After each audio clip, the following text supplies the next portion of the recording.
Bonjour à tous, c'est Florian d'IT Connect. Dans cette vidéo, nous allons répondre à la question suivante: comment bien gérer les droits sur son serveur de fichiers? Et bien pour cela, nous allons étudier la méthode AGDLP, qui est la méthode de gestion des droits recommandée par Microsoft, donc sur les serveurs de fichiers. Donc ça tombe bien, puisque dans les vidéos précédentes, nous avons vu comment mettre en place notre premier partage de fichiers SMB, et puis après on a vu la différence entre les permissions NTFS et les permissions de partage. Là on va aller un petit peu plus loin, puisqu'on va s'intéresser à la méthode AGDLP. Donc je vais déjà vous faire une petite présentation théorique sur cette méthode pour que ce soit bien clair, et puis après nous verrons tout ça en pratique, toujours sur le même serveur, pour poursuivre la configuration initiée précédemment. Alors si ça vous plaît, n'hésitez pas à regarder la suite de la vidéo, mais avant cela, pensez à vous abonner à la chaîne si ce n'est pas déjà fait, et activer les petites notifications pour ne rien manquer des futures vidéos. La méthode AGDLP, donc qui signifie Account Global Domain Local Permission, est la méthode recommandée par Microsoft pour gérer les droits et qui va s'appliquer sur un principe d'imbrication de groupe.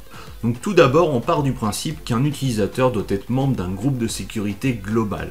Donc en fait, il va falloir jouer au niveau des étendues, parce que quand on crée un groupe Active Directory, comme on peut le voir sur l'image en haut à droite, eh bien on a l'étendue du groupe avec domaine local, global et universel, et cette étendue eh bien, va permettre d'avoir un périmètre différent au niveau des possibilités liées à ce groupe. Je vais prendre un exemple. Un groupe avec l'étendue domaine local pourra être utilisé uniquement dans le domaine Active Directory dans lequel il est créé, alors qu'un groupe avec l'étendue globale pourra être utilisé dans un autre domaine, et donc ça ouvre des portes, ça ouvre des possibilités supplémentaires. Donc c'est pour ça qu'on part du principe qu'aucun utilisateur doit être membre d'un groupe de sécurité global. Ok. Après, donc ce groupe de sécurité globale en question, on peut le mettre en tant que membre d'un autre groupe de sécurité qui lui sera avec l'étendue domaine local, donc vraiment au niveau du domaine. Donc avec une portée sur le domaine Active Directory d'appartenance, donc en l'occurrence ici ce sera le domaine itconnect.local. Et ensuite, c'est ce groupe domaine local que l'on va utiliser pour ajouter des permissions, ajouter des droits sur un dossier, sur un partage.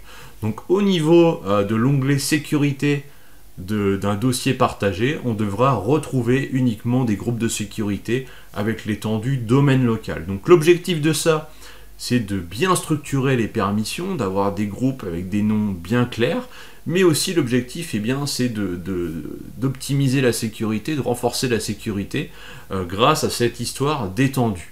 Alors lorsque l'on a un seul domaine Active Directory, comme c'est le cas ici dans ce lab, il y a un peu moins d'intérêt d'un point de vue de la sécurité, mais par contre ça prend vraiment tout son sens si on commence à avoir une infrastructure relativement étendue. Mais vaut mieux dès le départ partir sur cette méthode.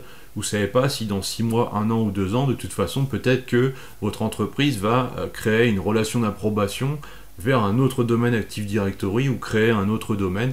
Et donc là, ça prendra encore plus de sens d'avoir appliqué cette méthode dès le départ. Alors, pour que ce soit bien clair, j'ai schématisé un petit peu tout ça, donc la méthode AGDLP, où là on a l'utilisateur, donc Guimauve, qui est membre du groupe GG_comptable. Et donc ça c'est un groupe avec groupe global, et ce groupe global est membre de GDL Partage RW, qui lui est le groupe qui me donne accès au dossier partagé partage. Donc là vous retrouvez aussi ce que j'ai utilisé précédemment au niveau des groupes, donc ce qui veut dire que au final Guimauve aura bien accès en lecture écriture au partage grâce à cette imbrication de groupe. Et on pourrait avoir très bien l'utilisateur Louange qui lui est membre du groupe GG externe, qui est lui-même membre du groupe GDL Partage RO, et qui lui donne un accès en lecture seule sur le dossier partagé. Donc ce qui nous donne au final 4 groupes, comme on peut le voir sur l'image dans le bas de la page. Et c'est ces 4 groupes-là qu'il va falloir créer dans l'Active Directory. Alors, pour avoir une bonne gestion des droits, il y a vraiment 2 points clés. Premier point clé, c'est avoir une bonne convention de nommage pour les groupes. On voit ici que tous mes groupes globaux, ils commencent par GG_. Donc quand je vois la liste des groupes dans la console Active Directory, visuellement, ça me parle tout de suite. Et après, donc les groupes de domaine local, on peut les appeler par exemple GDL_ ou GL_ si on veut. Comme ça, on sait que c'est du domaine local, et on peut rajouter à la fin un petit RW, donc read write, donc lecture écriture, ou RO pour du read only, donc de la lecture seule. Comme ça on sait, quand on voit GDL et RW, on sait que c'est un groupe de domaine local qui permet d'attribuer des permissions de type lecture écriture. Et au milieu, eh bien, on a le nom du partage en fait. Donc en l'occurrence, j'ai mis partage dans le nom. Comme ça, en lisant le nom du groupe, eh bien, on peut déjà savoir à quoi il va servir, sur quel dossier il va agir et qu'est-ce qui va me permettre d'accorder comme permission. Donc ça, c'était un premier exemple sur un seul dossier partagé, mais le groupe GG comptable qui contient Guimauve pourrait aussi être membre d'un autre groupe domaine local qui serait GDL compta RW, qui lui me donne un accès en lecture-écriture, par exemple, sur le dossier comptabilité, qui est également un dossier partagé. Donc c'est pas uniquement, enfin voilà, on peut faire de l'imbrication, de la multi-appartenance à plusieurs groupes, pour mettre tout ça en pratique et respecter toujours la méthode AGDLP. Donc voilà un petit peu pour la théorie. Finalement, on a déjà mis un petit peu en place ça précédemment avec les droits que j'ai mis en place. Maintenant, on va donc vérifier la config et puis on va mettre en place la partie louange membre de GG externe et GG externe membre du groupe en lecture-écriture, enfin en lecture seule, pardon, pour aller jusqu'au bout de la configuration vis-à-vis de ce schéma-là. Donc je vous rappelle qu'au niveau du dossier partagé qui est ici, nous avons déjà positionné les groupes donc GDL partage RW et RO avec à la fois en lecture seule et en lecture écriture, donc ça on est conforme là-dessus. Après au niveau de l'Active Directory, donc ces groupes là en fait ils sont déjà ici, c'est bien en domaine local au niveau de l'étendue comme on peut le voir. Donc ça c'est quand on va faire un nouveau groupe qu'on va choisir l'étendue que l'on souhaite attribuer. Donc ça c'est parfait.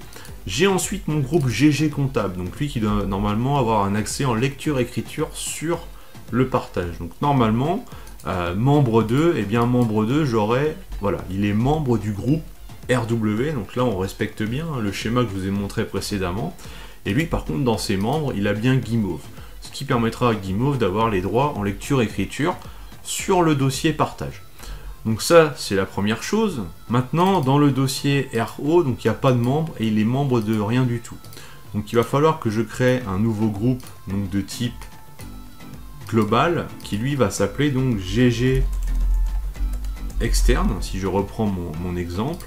Et ce groupe GG externe, donc je vais l'ajouter en tant que membre du groupe Read Only, comme ceci.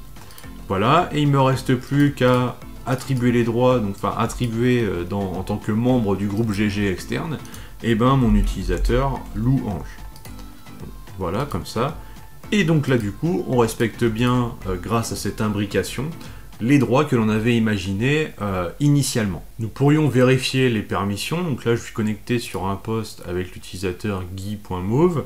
Si j'accède au partage, donc en mettant ici le chemin UNC, comme ceci, donc on va mettre .local anti/partage.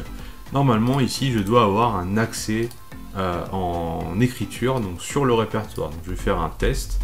Voilà, donc j'arrive bien à créer un dossier, donc j'ai bien un accès en lecture-écriture sur le partage. Donc les droits que j'ai mis en place, non seulement ils sont faciles à maintenir dans le temps, mais en plus ils sont opérationnels. Voilà, nous venons de mettre en pratique la méthode AGDLP donc au niveau de notre serveur de fichiers, en l'occurrence de notre partage nommé partage. Donc n'hésitez pas à vous exercer à mettre ça en pratique pour bien maîtriser la méthode AGDLP qui peut paraître un petit peu abstraite au premier abord. En tout cas, je vous encourage vraiment à l'utiliser et à bannir bien les mauvaises pratiques que j'avais citées précédemment, comme par exemple ajouter un utilisateur directement en tant que, dans les permissions NTFS ou de partage, vraiment travailler sur des groupes et être vraiment rigoureux dans la gestion des droits dans le temps. Ça peut vraiment vous faciliter la vie et vous éviter des galères, parce qu'un serveur de fichiers qui n'est pas bien maintenu, ou la structure de l'arborescence n'est pas bien pensée dès le départ, en fait on se rend compte au bout d'un moment que ça devient vite ingérable. Donc il y a vraiment un effort à faire là-dessus dès le départ. N'hésitez pas à liker et à partager au maximum cette vidéo et à regarder les autres vidéos de la chaîne en attendant le prochain épisode au sujet des serveurs de fichiers. Ciao!